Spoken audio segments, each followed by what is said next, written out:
know that The Mummy is no perfect movie.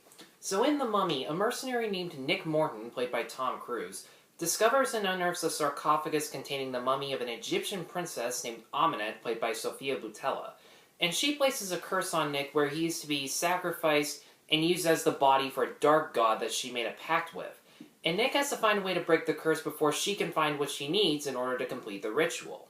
Tom Cruise does give a good performance, despite the fact that his character does follow similar tropes that he's done in other movies. He's once again a cocky, self-centered man who's willing to sleep with someone just to steal information from her.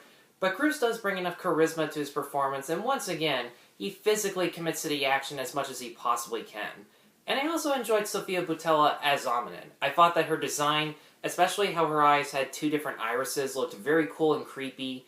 She had an interesting backstory that showed just how far she was willing to go in order to achieve power, and she also had a very manipulative side to her where she could play with Cruise on whether or not his allies want to save him, or if they wish to sacrifice him in order to prevent her plans from happening. And for the most part, the action sequences are fun to watch, especially the zero-gravity sequence that takes place on a falling airplane. It reportedly took 2 days and 64 takes in order to get it right, and the effort really goes to show. The stunt work is all practical, the actors are clearly performing all of their own stunts, and the camera angles emphasize what it feels like to be moving upside down at that speed.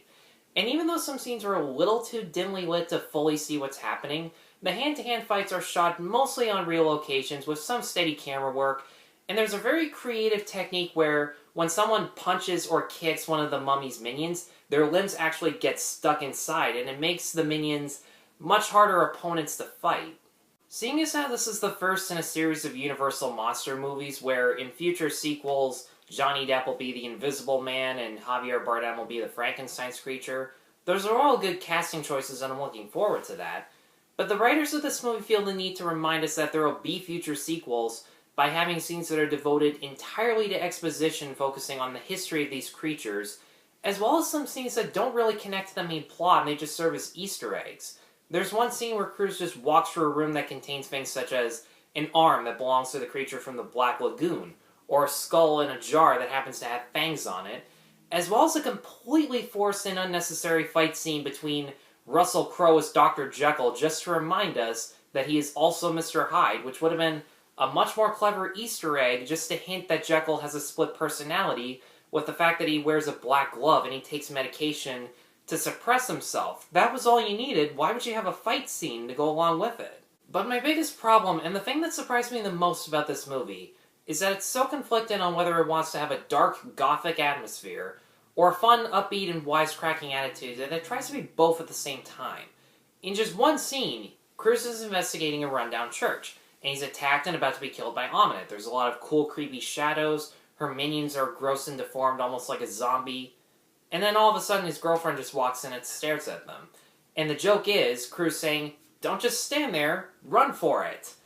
There are so many scenes that start off trying to be scary and serious, and then they just abruptly throw a joke or some awkward situation in there, and it completely deflates any tension that was there to be had. And there wasn't even that much tension there to begin with, because instead of building up the mummy's appearance, as soon as anyone walks into any creepy-looking location, they turn around, and the mummy is already there. There's no suspense or surprise to it. There's no build-up of any kind.